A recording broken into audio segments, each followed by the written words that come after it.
dengan sikap PKB merespons perubahan nama koalisi yang awalnya Koalisi Kebangkitan Indonesia Raya menjadi Koalisi Indonesia Maju, Mas Adi, Anda melihat bahwa sudah ada ancang-ancang bahwa PKB akan beralih haluan, dan kalaupun sudah, kemungkinannya kemana ya?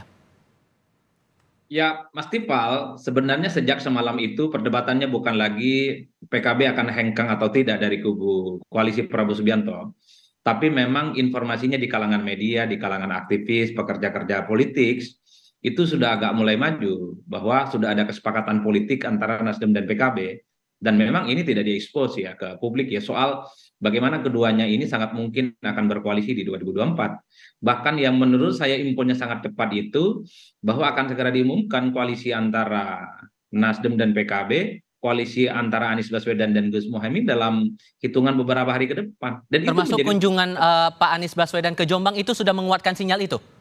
itu bagian dari salah satu tanda alam saja sebenarnya. Tapi kalau per hari ini sekalipun perdebatan-perdebatan di kalangan media itu memang setengah percaya ataupun separuhnya juga percaya terkait dengan informasi yang begitu cepat soal kemungkinan Anies Baswedan dan Cak Muhaimin itu akan bergandengan berkoalisi di 2024. Jadi bagi saya perdebatannya bukan lagi 11-12, tapi kapan kira-kira ya Anies Baswedan dan Gus Muhaimin akan segera diumumkan oleh Nasdem dan PKB sebagai pasangan calon di 2024. Nah, ini yang kita tunggu sebenarnya ke depan. Oke. Kalau masih bicara tentang apakah PKB 11-12, apakah akan hengkang ke poros mana, saya kira itu perdebatan 2 bulan yang lalu. Nah, ke depan kita Oke. tinggal tunggu kapan ini Gus Saiful untuk mengumumkan duet antara Anies Baswedan dan Gus Muhaimin. Udah itu aja Oke. jalan ceritanya.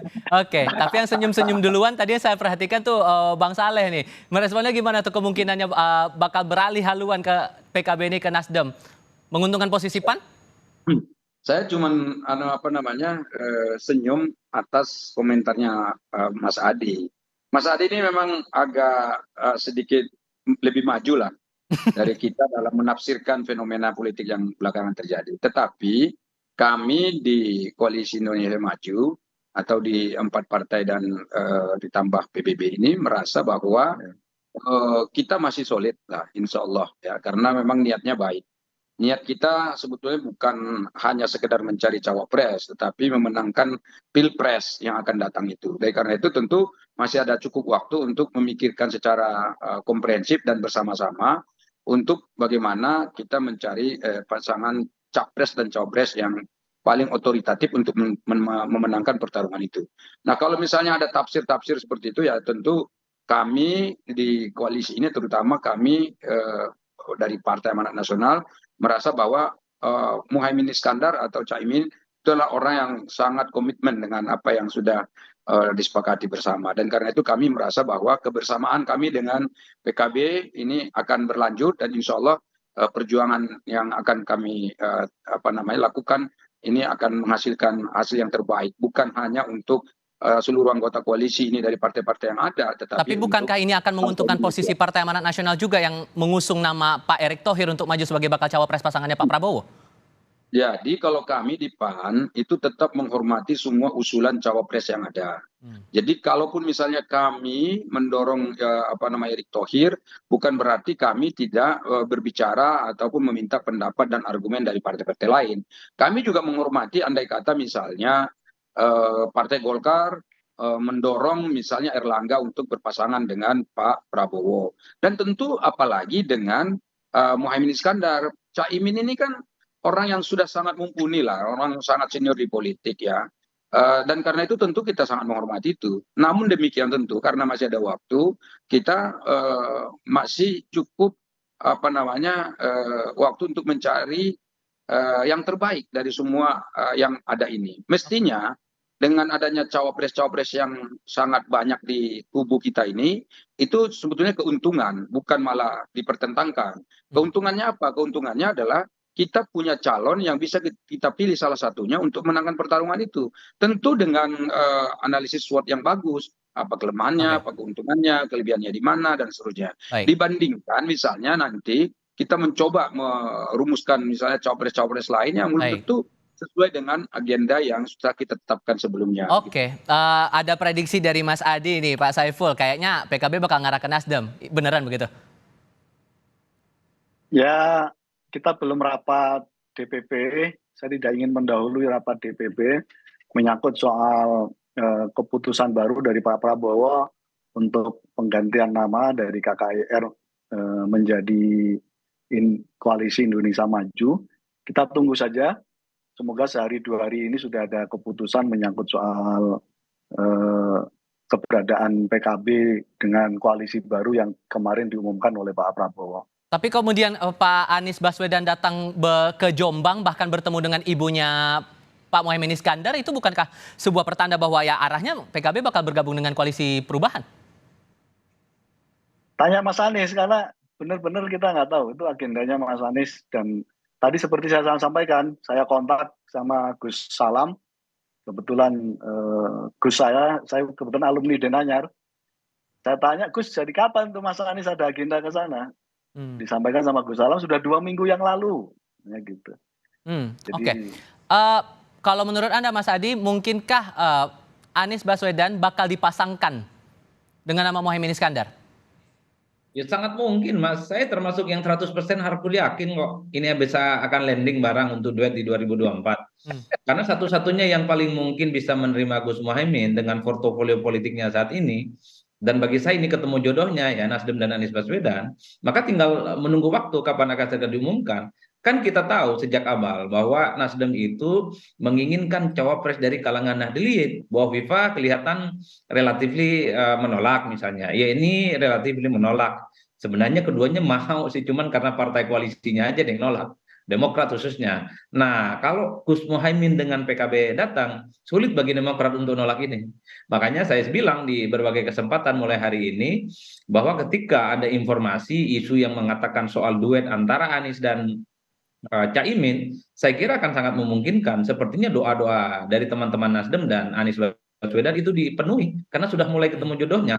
Bahwa cawapres yang mereka cari itu adalah dari kalangan Nahdliyin. Ya, gajah itu ada di depan mata, bukan sibuk mencari jarum yang ada di lubang jami yang selama ini tidak pernah ditemukan gitu loh Mas.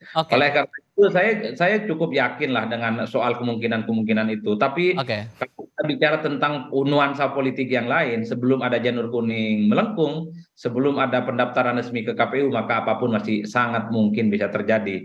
Cuman saya satu hal, kalau PKB itu hanya ingin bahwa Gus Muhaimin di 2024 ada foto, ada namanya di kertas suara Pilpres. Udah itu aja jalur ceritanya. Baik, Hakul yakin kalau menurut Mas Adi pasangannya Pak Anies ini adalah Caimin. Gimana tuh Pak Saiful?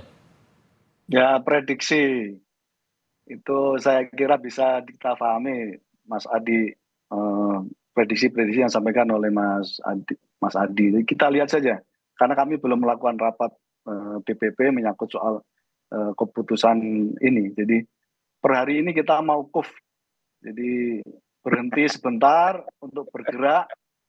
Jadi mauqufnya tetap dalam koalisi yang sekarang PKB masih berada. Dan bagaimana nanti status berikutnya kita lihat hasil rapat DPP. Tapi nggak mungkin bakal ke koalisi PDI Perjuangan, karena terakhir yang dicermati oleh wartawan, terakhir kali Ketua DPP PDIP Said Abdullah bilang insya Allah Caimin tidak pernah kecewa dengan PDIP. Gus Muhaimin bersama PDIP kan pasti happy. Ngeresponnya gimana tuh Pak Saiful? Proposal kami tunggal, di manapun koalisinya Gus Imin masuk dalam kertas suara Pilpres 2024. Oke. Sejauh ini PAN bagaimana memastikan koalisi ini betul-betul solid begitu? Karena PAN kan bagian baru dari koalisi ini begitu. Sejauh mana kemudian juga memperjuangkan nama ET di dalam koalisi ini? Jadi tadi apa yang disampaikan oleh Mas Adi Praitno ini kan sebetulnya adalah prediksi atau katakanlah pendapat yang memang didasarkan pada ya asumsi-asumsi yang ada di publik. Nah, tetapi tentu ini menurut saya itu sama dengan pengamat sepak bola juga. Itu sering sekali pengamat sepak bola itu memprediksi dengan argumennya, misalnya pemainnya begini, ya kemudian pelatihnya sudah begini dan seterusnya. Tapi ketika disuruh menebak berapa skornya, lalu dikatakanlah misalnya skornya 1-0, 2-0 dan seterusnya. Dan seringkali itu meleset jauh gitu. Bukan seperti itu ternyata gitu. Banyak yang tidak sesuai. Nah, saya justru melihat fenomena yang ada ini, malah justru menafsirkannya berbeda. Kami masih yakin betul bahwa Caimin itu sangat demokratis dan juga tentu sangat menginginkan agar kelanjutan dari pembangunan yang kita capai hari ini itu bisa berlanjut, dan itu ada di kita sebetulnya. Jadi kita menginginkan itu, dan mudah-mudahan apa yang disampaikan Mas Adi Praitno itu adalah katakanlah ya pendapat yang bebas di luar sana, yang tidak sesuai dengan sebetulnya apa yang terjadi di PKB sendiri. Karena PKB sampai hari ini juga tadi istilahnya Pak Saiful itu masih maukuf. Maukuf itu artinya belum berpendapat apa-apa. Artinya kan belum ada gerakan di luar yang sekarang sedang ada. Yang sedang ada itu apa? Ya itu kita bersama dengan 4 partai politik ditambah dengan PPP. Gitu. Baik, Mas Adi, Anda menilai bahwa posisinya 100% bisa masuk ke Nasdem. Kalau PKB bergabung dengan koalisi PDI Perjuangan gimana? Ditambah dengan pendapat Said Abdullah tadi bilang Gus Mohaimin bersama PDIP kan pasti happy. Kalau proposal dari PKB itu tetap menjadikan Gus Mohaimin sebagai cawapres di 2024, agak sulit sebenarnya bergabung dengan koalisinya PDIP, karena apapun judulnya sudah begitu banyak nama-nama besar yang saya kira punya portofolio yang relatif sepadan dengan Gus Mohaimin. Ada nama-nama besar di dalamnya, ada Sandiaga Uno, ada Mahfud MD, ada Andika Perkasa, dan seterusnya ya. Nah, satu-satunya cara yang paling memungkinkan sebenarnya bagi PKB supaya proposal politiknya bisa diterima dan bisa bekerja sama di 2024 adalah Anies Baswedan dan Nasdem. Kenapa Anies Baswedan dan Nasdem? Karena memang awal Anies Baswedan itu paham betul letak kelemahannya adalah di Jawa Timur, Jawa Tengah, dan kalangan NU. Satu-satunya yang bisa menjawab semua itu adalah PKB dan Gus Mohaimin Iskandar. Itulah yang saya sebut sebagai satu keyakinan argumentatif yang didasarkan pada angka-angka statistik tentu saja. Persoalannya apakah jadi ini barang atau tidak? Wallahu a'lam bishawab. Oke, terima kasih Mas Adi sudah berbagi perspektif. Bang Saleh juga terima kasih, Pak Saiful Huda juga terima kasih sudah berdiskusi di Kompas TV. Sehat selalu semuanya.